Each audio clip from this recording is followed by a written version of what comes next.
ನಮಸ್ಕಾರ ವೀಕ್ಷಕರೇ, ನೀವು ನೋಡ್ತಾ ಇದ್ದೀರಾ ವಿಶ್ವವಾಣಿ ಮನಿ. ನಾನು ಕೇಶವ್ ಪ್ರಸಾದ್. ವೀಕ್ಷಕರೇ, ನೀವು ಟರ್ಮ್ ಇನ್ಶೂರೆನ್ಸ್ ಬಗ್ಗೆ ಸಾಕಷ್ಟು ಕೇಳಿರ್ಬೋದು. ಹಾಗಿದ್ರೆ ಏನಿದು ಟರ್ಮ್ ಇನ್ಶೂರೆನ್ಸ್? ನಿಮ್ಮ ಕುಟುಂಬಕ್ಕೆ ಅಥವಾ ಒಬ್ಬ ವ್ಯಕ್ತಿ ಪಾಲಿಸಿದಾರರಿಗೆ 1 ಕೋಟಿ ಇನ್ಶೂರೆನ್ಸ್ ಬೇಕಿದ್ರೆ, ಟರ್ಮ್ ಇನ್ಶೂರೆನ್ಸ್ ಬೇಕಿದ್ರೆ ಎಷ್ಟು ಪ್ರೀಮಿಯಂ ಕಟ್ಟಬೇಕಾಗುತ್ತೆ? ಎಲ್ಲ ಮಾಹಿತಿಗಳನ್ನು ಇವತ್ತಿನ ವಿಶೇಷ ಎಪಿಸೋಡನ್ನು ನಾವು ತಿಳ್ಕೊಳ್ಳೋಣ. ಇದಕ್ಕಾಗಿ ನಮ್ಮ ಜೊತೆ ಇವತ್ತು ವಿಮೆ ಸಲಹೆಗಾರರಾದ ಶಿವಸುಬ್ರಹ್ಮಣ್ಯ ಅವರು ನಮ್ಮ ಜೊತೆ ಇದ್ದಾರೆ.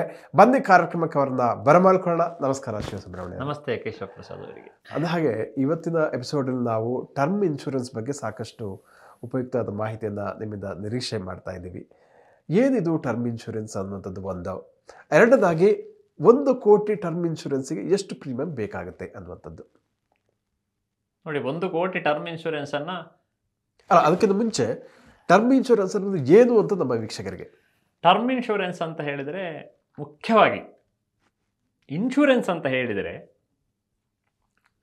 ನಾನು ಆಗಲೇ ಹೇಳಿದ್ದೇನೆ ಇನ್ನೊಂದು ಸಂಚಿಕೆಯಲ್ಲಿ, ಅನ್ಫೋರ್ಸೀನ್ ಥಿಂಗ್, ಗೊತ್ತಿಲ್ಲದ ಒಂದು ಸಂಗತಿಗೆ ಮಾಡುವಂತಹ ವ್ಯವಸ್ಥೆ. ಇಲ್ಲೀಗ ಜೀವ ವಿಮೆ, ಲೈಫ್ ಇನ್ಶೂರೆನ್ಸು. ಜೀವ ವಿಮೆ ಅಂತ ಹೇಳಿದರೆ ಒಂದು ಉದಾಹರಣೆ ಕೊಡ್ತೇನೆ ನಾನು. ಪುತ್ತೂರಲ್ಲಿ ನಾನೊಂದು ಇನ್ಶೂರೆನ್ಸ್ ಬಗ್ಗೆ ಒಂದು ಸಣ್ಣ ಒಂದು ಮಾತಾಡಿದ್ದೆ.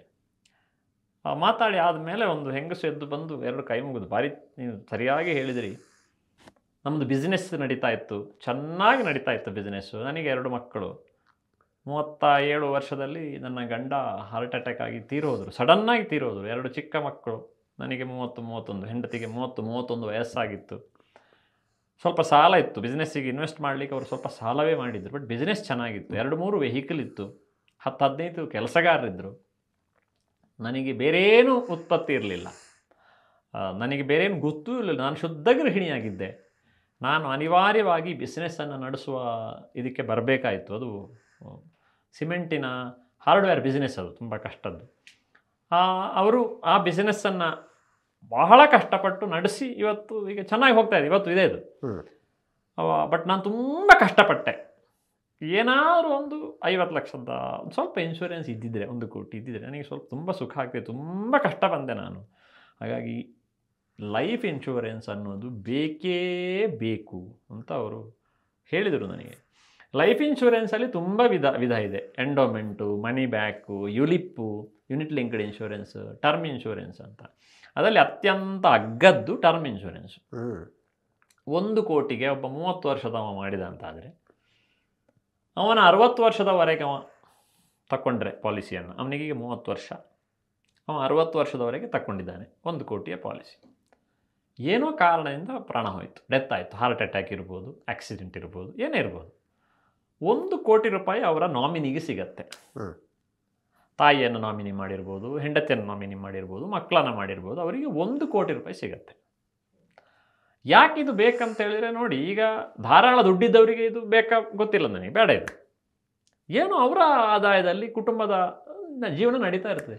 ಸಡನ್ ಒಬ್ಬ ಸಂಪಾದನೆ ಮಾಡುವ ತೀರಿ ಹೋದರೆ ಸಂಸಾರದ ಸ್ಥಿತಿ ಏನಾಗಬೇಕು? ಖಂಡಿತ ಎಷ್ಟೋ ಫ್ಯಾಮಿಲಿಗಳು ಬೀದ್ಪಾಲಾಗುತ್ತೆ. ನಾವು ಹೇಳ್ಬೋದು, ಸತ್ತರೆ ದುಡ್ಡು ಯಾಕೆ ಅಂತ. ಸತ್ತವನಿಗೆ ಬೇಡ ಸ್ವಾಮಿ ದುಡ್ಡು, ಬದುಕಿದವರಿಗೆ ದುಡ್ಡು ಬೇಕಲ್ಲ. ಮತ್ತೆ ಎಷ್ಟೋ ಫ್ಯಾಮಿಲಿಗಳಲ್ಲಿ ಅವರನ್ನೇ ಒಬ್ಬರೇ ಇನ್ಕಮ್ ಜನರೇಟ್ ಮಾಡಿರ್ತಾರೆ. ಅಂದ್ರೆ ಆದಾಯದ ಮೂಲ ಯಾರೋ ಒಬ್ಬರೇ ಆಗಿರ್ತಾರೆ, ಯಾರೋ ಒಬ್ಬರೇ ದುಡಿತಾರೆ. ಹೌದು. ಆದ್ರೆ ಮನೇಲಿರೋರು ಸಂಖ್ಯೆ ಜಾಸ್ತಿ ಇರುತ್ತೆ. ಹೌದು. ಅಂತ ಸಂದರ್ಭಗಳಲ್ಲಿ ಇದು ಬೇಕಾಗುತ್ತಾ ಅಂತ? ಖಂಡಿತವಾಗ್ಲೂ ಬೇಕು. ನಮ್ಮೂರಲ್ಲಿ ಈಗ ಕೆಲವರು ಹೇಳ್ತಾರೆ, ಕೃಷಿಕನಿಗೆ ಬೇಡ, ಅವನಿಗೆ ಭೂಮಿಯೇ ಇನ್ಶೂರೆನ್ಸ್ ಅಂತ. ನಮ್ಮೂರಲ್ಲಿ ಈಗೆಲ್ಲ ನ್ಯೂಕ್ಲಿಯಸ್ ಫ್ಯಾಮಿಲಿಗಳು, ಜಾಯಿಂಟ್ ಫ್ಯಾಮಿಲಿ ಇಲ್ಲ ಈಗ. ಹೌದೌದು. ಗಂಡ ಹೆಂಡತಿ 2 ಮಕ್ಕಳು. ನಮ್ಮೂರಲ್ಲಿ ಒಬ್ಬರು ಕೃಷಿಕರಿದ್ದರು, ಅವರಿಗೆ 36-37 ವರ್ಷ, 2 ಮಕ್ಕಳು. ಅವರು ಎಲೆಕ್ಟ್ರಿಕ್ ಶಾಕನ್ನು ಹೊಡೆದು ಸಡನ್ ತೀರಿ ಹೋದರು ಒಂದು ದಿವಸ, ಸಣ್ಣ ಮಕ್ಕಳನ್ನು ಬಿಟ್ಟು. ಸಾಮಾನ್ಯವಾಗಿ ನಮ್ಮೂರಲ್ಲಿ ಕೆಲವು ಪಂಗಡಗಳಲ್ಲಿ ಹೆಣ್ಣು ಮಕ್ಕಳು ಹೆಚ್ಚು ತೋಟಕ್ಕೆಲ್ಲ ಹೋಗೋದಿಲ್ಲ, ಅವರು ಅಡುಗೆ ಮನೆ ವಾರ್ತೆಯಲ್ಲಿ ಇರ್ತಾರೆ. ಅವರು ಎಷ್ಟು ಕಷ್ಟ ಬಂದರು ಆ 2 ಮಕ್ಕಳನ್ನು ದೊಡ್ಡ ಮಾಡಿ, ಅವರಿಗೆ ಸಂಬಂಧಿಕರೆಲ್ಲ ಸಹಾಯ ಮಾಡಿದರು. ಬಟ್ ಅದೊಂದು ಹ್ಯುಮಿಲಿಯೇಷನ್ ಅಲ್ವಾ, ತುಂಬ ಕಷ್ಟ ಅಲ್ವಾ. ಆರ್ಥಿಕ ಭದ್ರತೆ ಅನ್ನೋದು ಬೇಕಾಗುತ್ತೆ ಆವಾಗ.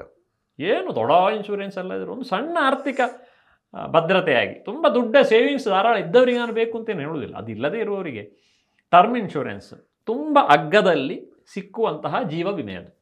ಓಕೆ. 1 ಕೋಟಿಗೆ 30 ವರ್ಷದ ಒಬ್ಬ ಮಾಡಿದ ಅಂತಾದರೆ ಅವನಿಗೆ ತಿಂಗಳಿಗೆ 1,000 ರೂಪಾಯಿ ಬರ್ಬೋದು ಪ್ರೀಮಿಯಂ. 60 ವರ್ಷದೊಳಗೆ ಅವ ತೀರಿ ಹೋದರೆ 1 ಕೋಟಿ ರೂಪಾಯಿ ನಾಮಿನಿಗೆ ಹೋಗುತ್ತೆ. ಏನೂ ಆಗಲಿಲ್ಲ, ದೇವ್ರ ದಯ, ಅವ 60 ವರ್ಷದವರೆಗೂ ಬದುಕಿದ. ಕಟ್ಟಿದ ದುಡ್ಡು ಹೋಯ್ತು, ಏನು ಸಿಕ್ಕುದಿಲ್ಲ. ಆದರೆ 60 ವರ್ಷದವರೆಗೆ ಅವ ಬದುಕಿದ ಅಂತ ಆದರೆ ಮಕ್ಕಳು ದೊಡ್ಡದಾಗಿರ್ತಾರೆ, ಏನೋ ಸ್ವಲ್ಪ ಉಳಿತಾಯ ಇರುತ್ತೆ. ಕರೆಕ್ಟ್. ಟರ್ಮ್ ಇನ್ಶೂರೆನ್ಸ್ ಬೇಡಲ್ಲ ಮತ್ತೆ. ಅಥವಾ 70 ವರ್ಷಕ್ಕೊಳಗೆ ತಗೊಳ್ಬೋದು, ಕೆಲವರು 80 ವರ್ಷಕ್ಕೊರೆಗೂ ತಗೊಳ್ತಾರೆ. ಅದು ಬೇಕು ಅವರಿಗೆ ಬಿಟ್ಟದ್ದು. ಪ್ರೀಮಿಯಂ ಜಾಸ್ತಿ ಆಗ್ತಾ ಹೋಗ್ತದೆ. ನೀವು ಎಷ್ಟು ಲಾಂಗ್ ಟರ್ಮ್ ತಗೊಳ್ತೀರಿ ಪ್ರೀಮಿಯಂ ಜಾಸ್ತಿ ಆಗ್ತಾ ಹೋಗ್ತದೆ. ಓಕೆ. ಇದು ಟರ್ಮ್ ಇನ್ಶೂರೆನ್ಸಿನ ಮುಖ್ಯ ಉದ್ದೇಶವೇ ಪ್ರೀತಿಯ ಕುಟುಂಬದಕ್ಕಿರುವಂಥದ್ದು, ಅವನಿಗಿರುವಂಥದ್ದು ಅಲ್ಲ. ತನ್ನ ಕುಟುಂಬವನ್ನು ಯಾರು ಪ್ರೀತಿಸ್ತಾನೆ ಅವನು ಟರ್ಮ್ ಇನ್ಶೂರೆನ್ಸ್ ತಗೊಳ್ಬೇಕು, ಲೈಫ್ ಇನ್ಶೂರೆನ್ಸ್ ತಗೊಳ್ಬೇಕು. ಅದರಲ್ಲಿಯೂ ಟರ್ಮ್ ಅಗ್ಗದ್ದದು. ಕೆಲವರು ಹೇಳ್ತಾರೆ ನನ್ನ ಹತ್ರ ಟರ್ಮ್ ಉಂಟು, ನನ್ನ ಹತ್ರ ಈ ಮನಿ ಬ್ಯಾಕ್ ಉಂಟು, ಆ ಎಂಡೋಮೆಂಟ್ ಉಂಟಂತ. ಅದು ಟರ್ಮ್ ಅಲ್ಲ, ಅದಕ್ಕೆ ತುಂಬ ಪ್ರೀಮಿಯಮ್. ಈಗ ನೀವು ಒಂದು ಮಾಮೂಲಿ ಎಂಡೋಮೆಂಟ್ ಪಾಲಿಸಿ 1 ಕೋಟಿ ಮಾಡಬೇಕಾದ್ರೆ ಒಂದು 5 ಲಕ್ಷ ಪ್ರೀಮಿಯಂ ಕಟ್ಟಬೇಕು. 5 ಲಕ್ಷ ಒಂದು 20 ವರ್ಷ ಟರ್ಮ್ ತಗೊಂಡ್ರೆ.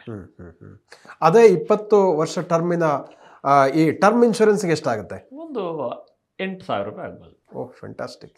ನೀವು ಈ ಉಳಿದ ದುಡ್ಡು ಏನಿದೆ ಇದೆಲ್ಲರಿಗೂ ಗೊತ್ತಿರೋ ವಿಷಯ. 4,92,00,000 ಬೇರೆಲ್ಲಾರು ಹಾಕ್ಬೋದಲ್ಲ. ಕರೆಕ್ಟ್. ಎಷ್ಟೋ ಮೆಚುರಿಟಿ ದೊಡ್ಡ ಮೊತ್ತ ಬರ್ಬೋದು. ಮ್ಯೂಚುವಲ್ ಫಂಡಲ್ಲಿ ಹಾಕ್ಬೋದು, SIPಗೆ ಹಾಕ್ಬೋದು, ಜಾಗಕ್ಕೆ ಹಾಕ್ಬೋದು. ತುಂಬ ವಿಷಯ ಉಂಟು. ಕರೆಕ್ಟ್. ಬೇಡ ಫಿಕ್ಸೆಡ್ ಡೆಪಾಸಿಟಲ್ಲಿ ಇಡಿ, ನಿಮಗೆ ಯಾವ ಧೈರ್ಯ ಇಲ್ಲ. ಫಿಕ್ಸೆಡ್ ಡೆಪಾಸಿಟ್ ಹೇಳಿದ್ದ ನಾನು. ಕರೆಕ್ಟ್ ಅಲ್ವಾ? ನಿಜ. ಈಗ ಇನ್ನೊಂದು ಪ್ರಶ್ನೆ, ಈಗ ಟರ್ಮ್ ಇನ್ಶೂರೆನ್ಸಲ್ಲಿ ಆದಷ್ಟು ಸಣ್ಣ ವಯಸ್ಸಿನಿಂದ ತಗೊಂಡ್ರೆ ಒಳ್ಳೆಯದು ಅಂತ ಹೇಳ್ತಾರೆ. ಸೊ ಅದರೊಂದು ಬೆನಿಫಿಟನ್ನು ಹೇಳ್ತೀರಾ? ಅಂದರೆ ಸಣ್ಣ ವಯಸ್ಸಿನಲ್ಲಿ ತಗೊಳ್ಳೋದಕ್ಕೂ ಒಂದು 50 ವರ್ಷ ಕ್ರಾಸ್ ಆದಮೇಲೆ 50-60 ವರ್ಷ ಆದಮೇಲೂ ಅದಕ್ಕೆ ಏನು ಡಿಫ್ರೆನ್ಸ್ ಇದೆ? ಎಷ್ಟು ಉಳಿತಾಯ ಆಗುತ್ತೆ, ಎಷ್ಟು ಕಾಸ್ಟ್ ಜಾಸ್ತಿ ಆಗುತ್ತೆ ಅಂತ? ನೋಡಿ, ಟರ್ಮ್ ಇನ್ಶೂರೆನ್ಸ್ನಲ್ಲಿ ಸಣ್ಣ ವಯಸ್ಸಲ್ಲೇ ತಗೊಳ್ಬೇಕು, ಆರೋಗ್ಯವಾಗಿರುವಾಗಲೇ ತಗೊಳ್ಬೇಕು. ಓಕೆ. 30 ವರ್ಷದವನಿಗೆ ತಿಂಗಳಿಗೆ 1,000 ಪ್ರೀಮಿಯಂ ಬಂದರೆ 1 ಕೋಟಿಗೆ, 40 ವರ್ಷದವನಿಗೆ ಒಂದು 1,500 ಬರ್ಬೋದು. ಅವ 40 ವರ್ಷ ಆಗುವಾಗ ತಗೊಂಡ್ರೆ, ಓಕೆ, ಅವ 30 ವರ್ಷದಲ್ಲೇ ತಗೊಂಡ್ರೆ ಅವ ಎಷ್ಟು ಸಮಯ ಪಾಲಿಸಿ ಇರ್ತದೆ ಅಷ್ಟು ಸಮಯ ಒಂದೇ ಪ್ರೀಮಿಯಂ. 60 ವರ್ಷ ಆದರೂ ಅದು 1,000 ಕಟ್ಟಿದ್ರೆ ಸಾಕಾಗುತ್ತೆ, ಪ್ರೀಮಿಯಂ ಏನು ವ್ಯತ್ಯಾಸ ಆಗಲ್ಲ. ಇಲ್ಲ, ಅವ 10 ವರ್ಷ ಬಿಟ್ಟು ತಗೊಳ್ತೇನೆ, 40ರಲ್ಲಿ ತಗೊಳ್ತೇನೆ ಅಂದರೆ ಪ್ರೀಮಿಯಂ ತುಂಬ ಜಾಸ್ತಿ ಕಾಸ್ಟ್ಲಿ ಆಗುತ್ತೆ. ಮತ್ತು ಮುಂದೆ ಹೋದರೆ ಇನ್ನೂ ಜಾಸ್ತಿ ಆಗುತ್ತೆ. ಓಕೆ. ಅದು ಇನ್ಫ್ಲೇಷನ್ ಮೇಲೇನೂ ಪ್ರೀಮಿಯಂ ಜಾಸ್ತಿ ಆಗುತ್ತೆ, ವಯಸ್ಸಿನ ಮೇಲೇನೂ ಜಾಸ್ತಿ ಆಗುತ್ತೆ. ಮತ್ತು ಇನ್ನೊಂದು ನಾನು ಹೇಳಿದಾಗೆ ಆರೋಗ್ಯ. ಈಗ ಶುಗರ್ ಎಲ್ಲ ಸ್ವಲ್ಪ ಜಾಸ್ತಿ ಇದ್ದರೆ ಕೆಲವು ಕಂಪನಿಗಳು ಪಾಲಿಸಿಯನ್ನು ರಿಜೆಕ್ಟೇ ಮಾಡಿಬಿಡ್ತಾರೆ, ಕೊಡೋದಿಲ್ಲ. ಪಾಲಿಸಿ ಕೊಡೋದಿಲ್ಲ. ಅವರ ಆರೋಗ್ಯ, ಅವರ ಮೆಡಿಕಲ್ ಟೆಸ್ಟಲ್ಲಿ ಅವನ ಆರೋಗ್ಯವು ಫಸ್ಟ್ ಕ್ಲಾಸ್ ಆಗಿರೋದು ತುಂಬ ಮುಖ್ಯ. ಹಾಗಿದ್ರೆ ಮಾತ್ರ ಟರ್ಮ್ ಇನ್ಶೂರೆನ್ಸನ್ನು ಕೊಡೋದಿಲ್ಲ, ಟರ್ಮ್ ಇನ್ಶೂರೆನ್ಸ್ ಸಿಕ್ಕೋದಿಲ್ಲ. ಕರೆಕ್ಟ್. ಸಾಮಾನ್ಯವಾಗಿ 50 ಅಥವಾ ಒಂದು 55 ಕ್ರಾಸ್ ಆದಮೇಲೆ ಏನಾದರೂ ಒಂದು ಬರುತ್ತೆ ಈ ಥರ ಕಾಯಿಲೆಗಳು. ಅಲ್ಲ, ಕೆಲವರಿಗೆ 30-35 ಶುಗರ್ ಎಲ್ಲ ತುಂಬ ಜಾಸ್ತಿ ಇದ್ದರೆ ಕರೆಕ್ಟ್, ಕೆಲವು ಕಂಪನಿಗಳ ಲೋಡಿಂಗ್ ಅಂತ ಆಗ್ತದೆ, ಸ್ವಲ್ಪ ಎಕ್ಸ್ಟ್ರಾ ಪ್ರೀಮಿಯಂ ಕೊಡು, ನಾನು ಪಾಲಿಸಿ ಕೊಡ್ತೇವೆ ಅಂತ ಹೇಳ್ತಾರೆ. ಕರೆಕ್ಟ್. ನಾರ್ಮಲ್ ಮನುಷ್ಯನಿಗೆ ಒಂದಾದರೆ, ಶುಗರ್ ಸ್ವಲ್ಪ ಜಾಸ್ತಿ ಇದ್ದವನಿಗೆ ಬೇರೆ ಪ್ರೀಮಿಯಂ. ಸೊ ಟರ್ಮ್ ಇನ್ಶೂರೆನ್ಸನ್ನು ಸಣ್ಣ ವಯಸ್ಸಿನಲ್ಲಿ ಆರೋಗ್ಯ ಚೆನ್ನಾಗಿದ್ದಾಗ ಖರೀದಿ ಮಾಡಿದ್ರೆ ಪ್ರೀಮಿಯಂ ಕೂಡ ಕಡಿಮೆ ಆಗುತ್ತೆ. ಕುಟುಂಬದ ಮೇಲೆ ಪ್ರೀತಿ ಇದ್ದವರು ಮಾಡಬೇಕು. ಸತ್ತ ಮೇಲೆ ದುಡ್ಡು ಯಾರಿಗೆ ಅಂತ ಕೇಳೋರು ಮಾಡೋದು ಬೇಡ. ಆಮೇಲೆ ಈ ಟರ್ಮ್ ಇನ್ಶೂರೆನ್ಸ್ ಅದು ಏನಾದ್ರು ದಾಖಲೆಗಳು ಬೇಕಾಗುತ್ತೆ, ಅದಕ್ಕೆ ಹೇಗೆ ಅದನ್ನ ಪಡೆಯುವಂಥದ್ದು? ತುಂಬ ಒಳ್ಳೆ ಪ್ರಶ್ನೆ ಕೇಳಿದ್ರಿ ನೀವು. ಟರ್ಮ್ ಇನ್ಶೂರೆನ್ಸ್ ಸಿಕ್ಕಬೇಕಾದ್ರೆ 50 ಲಕ್ಷಕ್ಕವರೆಗೆ ಈ ಕಾರಿನ RC, ಓಕೆ, ಅಥವಾ ಬ್ಯಾಂಕಿನ ಲೋನು, ಅವರ ಲೋನ್ ಸ್ಟೇಟ್ಮೆಂಟ್, ಮ್ಯೂಚುವಲ್ ಫಂಡು, ಇದರ ಮೇಲೆ ಅವರಿಗೆ 50 ಲಕ್ಷದವರೆಗೆ ಸಿಗ್ತದೆ. ಸಿಗತ್ತೆ. 50 ಲಕ್ಷಕ್ಕಿಂತ ಮೇಲೆ ಬೇಕು ಅಂತಾದರೆ ಅವರು ಇನ್ಕಮ್ ಟ್ಯಾಕ್ಸ್ ITR ರೆಕಾರ್ಡ್ಸನ್ನು ಕೊಡಲೇಬೇಕು. 50 ಲಕ್ಷಕ್ಕಿಂತ ಜಾಸ್ತಿ ಕವರೇಜ್ ಬೇಕಿದ್ರೆ ITR ಕೊಡಲೇಬೇಕು. ಅದು ITR ಒಳ್ಳೆ ಸಪೋರ್ಟ್ ಆಗಿರ್ಬೇಕು. ಏನಕ್ಕೆ ಅಂತ ಕೇಳ್ತಾರೆ. ಈ ಟರ್ಮ್ ಇನ್ಶೂರೆನ್ಸಲ್ಲಿ ತುಂಬ ಮೋಸಗಳು ನಡೆಯುತ್ತೆ. ಈಗ ಒಂದು ಕೋಟಿಗೆ ಪಾಲಿಸಿ ಮಾಡೋದು, ಸಂಬಂಧಿಕರೇ ತೆಗೆಯುವುದು, ನಾಮಿನಿ ಅಣ್ಣನೋ ಎಲ್ಲ ಕಡೆ ಆಗ್ತದೆ ಅಂತಲ್ಲ, ಬಟ್ ಆಗುವ ಸಾಧ್ಯತೆ ಆಗಿದೆ. ಹಾಗಾಗಿ ಅವರು ಫಸ್ಟ್ ಲೈನ್ ಆಫ್ ಫಿಲ್ಟರಿಂಗ್ ಅದು. ITR ಇದ್ದ ತಕ್ಷಣ ದೊಡ್ಡ ಸಂಖ್ಯೆಯ ಜನ ಫಿಲ್ಟರ್ ಆದ್ರಲ್ಲ, ಹೌದು, ಅವರು ಅಂದರೆ ಎಲ್ಲರೂ ಬಂದದಕ್ಕೆ ಸೇರ್ಲಿಕ್ಕೆ ಸಾಧ್ಯ ಇಲ್ಲ. ಬಹಳ ಕಮ್ಮಿ ಮಂದಿ ನಮ್ಮಲ್ಲಿ ITR ಸಬ್ಮಿಟ್ ಮಾಡುವಂಥದ್ದು. Next level of filtering medical test. Okay.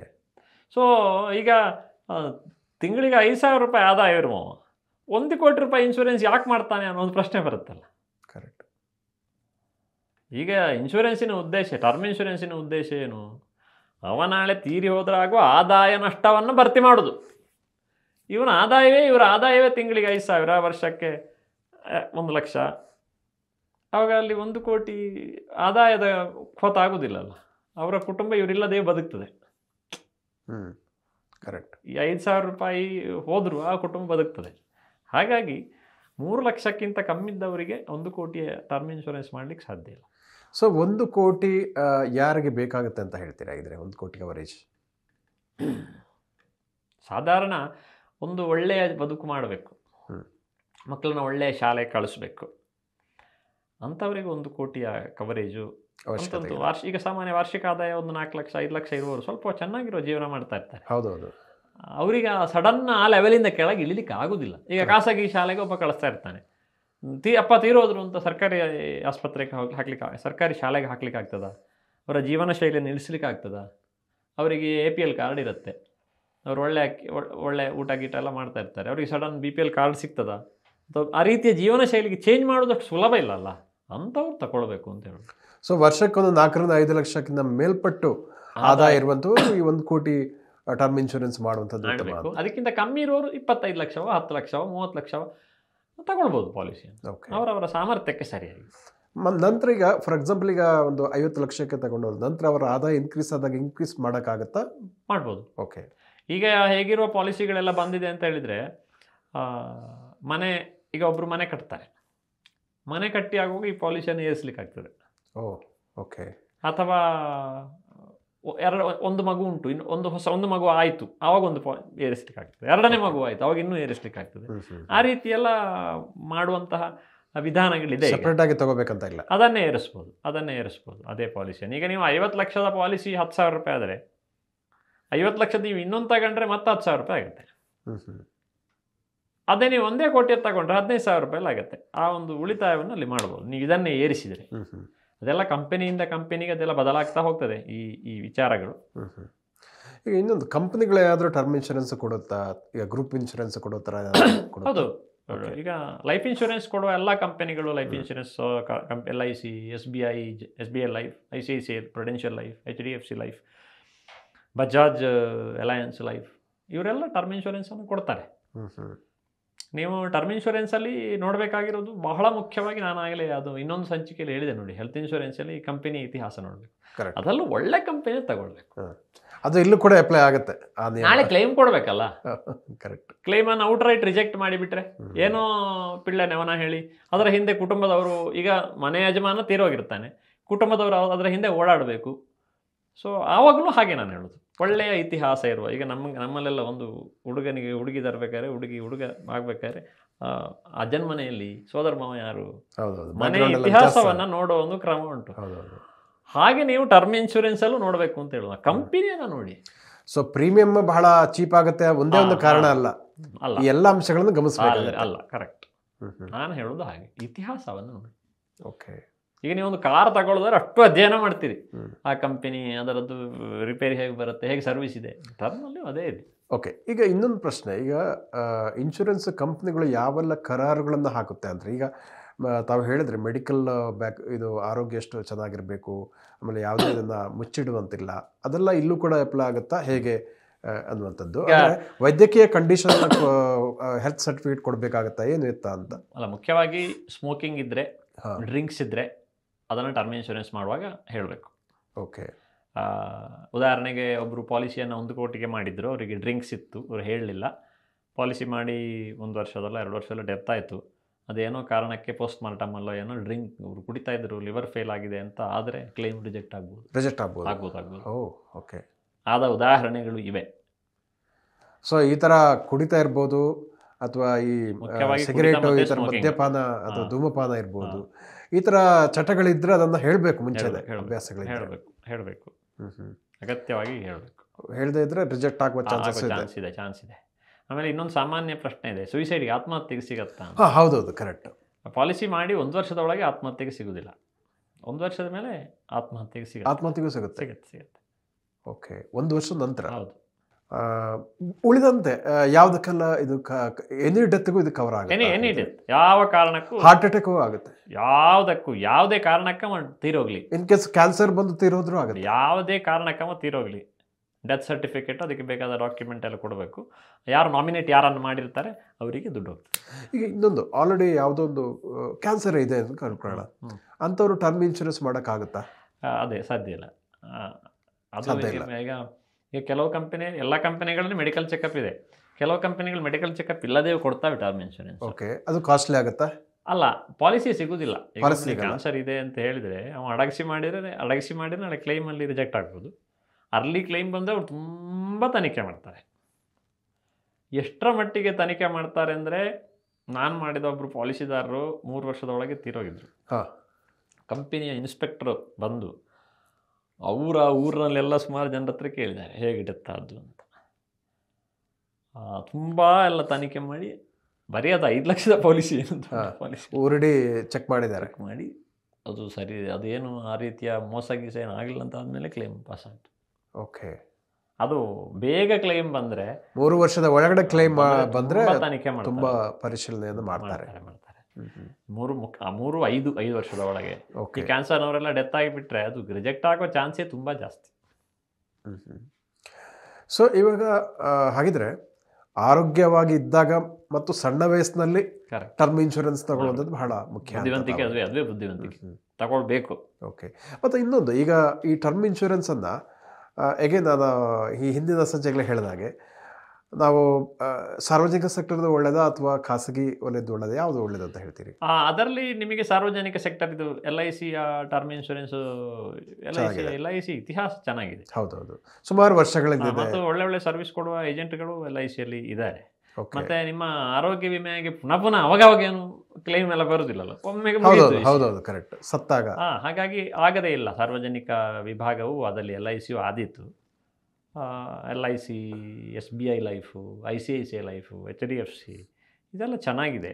ಇದು ಅಂದರೆ ಈ ಲೈಫ್ ಇನ್ಶೂರೆನ್ಸ್ ಕಂಪನಿಗಳು ಮಾತ್ರ ಕೊಡುವಂಥದ್ದು ಅಥವಾ ಜನರಲ್ ಇನ್ಶೂರೆನ್ಸ್ ಎಲ್ಲ ಬರುತ್ತೆ? ಲೈಫ್ ಇನ್ಶೂರೆನ್ಸ್, ಟರ್ಮ್ ಇನ್ಶೂರೆನ್ಸ್ ಕೊಡೋದು ಲೈಫ್ ಇನ್ಶೂರೆನ್ಸ್ ಕಂಪನಿಗಳು ಮಾತ್ರ. ಜನರಲ್ ಇನ್ಶೂರೆನ್ಸ್ ಅಲ್ಲಿ ಸಿಗಲ್ಲ. ಜನರಲ್ ಇನ್ಶೂರೆನ್ಸ್ ಕಂಪನಿಗಳು ಕೊಡುವಂಥದ್ದು ಅಪಘಾತ ವಿಮೆ. ಓಕೆ, ಆ ಒಂದು ವ್ಯತ್ಯಾಸವನ್ನು ಕೂಡ ಇಲ್ಲಿ ಗಮನಿಸಬೇಕಂತ. ಮರಣ ಅಪಘಾತದಿಂದ ಕಾರಣದಿಂದ ಆದರೆ ಓಕೆ ಅವ್ರ ಹತ್ರ ಕೊಡುವ ಪಾಲಿಸಿ. ಸೊ ಇಲ್ಲಾಂದ್ರೆ ಇದು ಮಾಮೂಲಿ ಲೈಫ್ ಇನ್ಶೂರೆನ್ಸ್ ಲೈಫ್ ಇನ್ಶೂರೆನ್ಸ್ ಕಂಪನಿಗಳೇ, ಅದರಲ್ಲಿ ನೀವು ಪ್ರೀಮಿಯಂ ನೋಡಬೇಕು. ಈಗ ಇನ್ನೊಂದು ಪ್ರಶ್ನೆ, ಈಗ ನಾನು ಲೈಫ್ ಇನ್ಶೂರೆನ್ಸ್ ತಾವು ಹೇಳಿದ್ರಿ ಬೇರೆ ಬೇರೆ ಟೈಪ್ಸ್ ಇದಾವೆ, ಎಂಡೋಮೆಂಟ್ ಇದಾವೆ, ಮನಿ ಬ್ಯಾಕ್ ಇದಾವೆ ಅಂತ.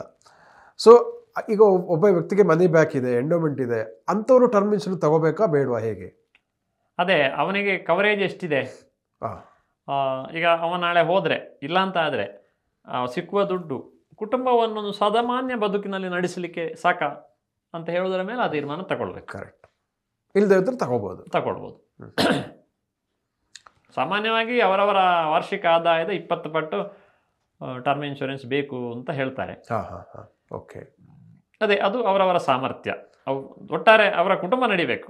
ಈಗ 1 ಲಕ್ಷ ಆದಾಯ ಇದ್ರೆ 20 ಲಕ್ಷದ ಟರ್ಮ್ ಇನ್ಶೂರೆನ್ಸ್ ಇದ್ರೆ ಒಳ್ಳೇದು. 1 ಲಕ್ಷ ವಾರ್ಷಿಕ ಆದಾಯ ಇದ್ರೆ ಓಕೆ, ಒಂದು 10 ಲಕ್ಷ ವಾರ್ಷಿಕ ಆದಾಯ ಇದ್ರೆ 2 ಕೋಟಿ ಬೇಕು. ಓಕೆ, ಸೊ ಇದರ ಒಂದು ಪ್ರೊಸೀಜರ್ಗಳು ಬಹಳ ಈಸಿ ಇರುತ್ತೆ ಅಂತ ಹೇಳ್ತಾರೆ, ಹೇಗೆ? ಅಥವಾ ಎಲ್ಲ ಇದರ ಥರ ಸೇಮ್ ಇರುತ್ತೆ? ಬಹಳ ಸರಳ. ITR ಕೇಳ್ತಾರೆ, ಓಕೆ, ಕಡ್ಡಾಯವಾಗಿ. ಆಮೇಲೆ ಅವರು ಪ್ರೀಮಿಯಂ ಪೇಮೆಂಟ್ ಮಾಡ್ತಾರೆ. ಆಧಾರ್, ಮಾಮೂಲಿ KYC ಡಾಕ್ಯುಮೆಂಟ್, ಆಧಾರು, ಪಾನ್ ಎಲ್ಲ ಕೇಳ್ತಾರೆ. ಪ್ರೀಮಿಯಂ ಪೇಮೆಂಟ್ ಆದಮೇಲೆ ಮೆಡಿಕಲ್ ಚೆಕಪ್ ಆಗುತ್ತೆ. ಮೆಡಿಕಲ್ ಚೆಕಪ್ಪಲ್ಲಿ ಫಸ್ಟ್ ಕ್ಲಾಸ್ ಏನು ಆರೋಗ್ಯ ಸಮಸ್ಯೆ ಇಲ್ಲ ಅಂದರೆ ಪಾಲಿಸಿ ಇಶ್ಯೂ ಆಗುತ್ತೆ. ಓಕೆ, ಅಲ್ಲಿ ಏನಾದ್ರು ಸಮಸ್ಯೆ ಇದೆ ಅಂದರೆ ಈ ಕಟ್ಟಿದ ಹಣವನ್ನು ವಾಪಸ್ ಮಾಡ್ತಾರೆ, ಪಾಲಿಸಿ ಕೊಡೋದಿಲ್ಲ ಅಂತ ಹೇಳ್ತಾರೆ. ಓಕೆ, ಸೊ ಈಗ ಮೆಡಿಕಲ್ ಚೆಕಪ್ ಅಂತ ಬಂದಾಗ ಅವರು ಸೂಚಿಸಿದ ಡಾಕ್ಟ್ರೇ ಅಥವಾ ಆಸ್ಪತ್ರೆನೇ ಆಗಬೇಕಾ, ಇವರೆಲ್ಲಾದ್ರೂ ಮಾಡ್ಕೊಂಡು ಬಂದು ತೋರಿಸ್ಬೋದಾ? ಅವರು ಸೂಚಿಸಿದ ಆಸ್ಪತ್ರೆ ಆಗಬೇಕು. ಓಕೆ, ಆ ಅಪಾಯಿಂಟ್ಮೆಂಟನ್ನು ಫಿಕ್ಸ್ ಮಾಡೋದು ಸಹ ಆರೋಗ್ಯ ವಿಮಾ, ಇದು ಲೈಫ್ ಇನ್ಶೂರೆನ್ಸ್ ಕಂಪನಿ ಮಾಡುತ್ತೆ. ಅಲ್ಲಿಗೆ ಇವರು ಹೋಗಿ ಚೆಕಪ್ ಮಾಡಿ, ಪೇಮೆಂಟ್ ಏನು ಇವ್ರು ಮಾಡಲಿಕ್ಕಿಲ್ಲ, ಚೆಕಪ್ ಮಾಡಿಸಿ ಇವ್ರು ಬಂದಾಯಿತು. ಓಕೆ, ನಮ್ಮ ವೀಕ್ಷಕರಿಗೆ ಇಷ್ಟೊತ್ತು ಈ ಟರ್ಮ್ ಇನ್ಶೂರೆನ್ಸಿನ ಮಹತ್ವ ಏನು ಮತ್ತು ಅದರ ಪ್ರೊಸೀಜರ್ ಹೇಗಿರುತ್ತೆ, ಪ್ರಯೋಜನ ಏನು ಇತ್ಯಾದಿ ಎಲ್ಲ, ಮತ್ತು ಅದಕ್ಕೆ ಮತ್ತು ಬೇರೆ ಇನ್ಶೂರೆನ್ಸಿಗೆ ಇರುವಂತಹ ವ್ಯತ್ಯಾಸಗಳ ಬಗ್ಗೆ ಸಾಕಷ್ಟು ಉಪಯುಕ್ತವಾದ ಮಾಹಿತಿಯನ್ನು ತಿಳಿಸಿಕೊಟ್ಟಿದ್ದಕ್ಕಾಗಿ ಧನ್ಯವಾದಗಳು. ನಮಸ್ತೆ ವೀಕ್ಷಕರೇ, ಇಂತಹ ಮತ್ತಷ್ಟು ಉಪಯುಕ್ತ ವಿಡಿಯೋಗಳನ್ನು ವಿಶ್ವವಾಣಿ ಮನಿ ಯೂಟ್ಯೂಬ್ ಚಾನಲಲ್ಲಿ ವೀಕ್ಷಿಸಿ ಮತ್ತು ಸಬ್ಸ್ಕ್ರೈಬ್ ಮಾಡಿ ಅಂತ ಕೇಳ್ಕೊಳ್ತಾ ಇದ್ದೀನಿ. ವಂದನೆಗಳು.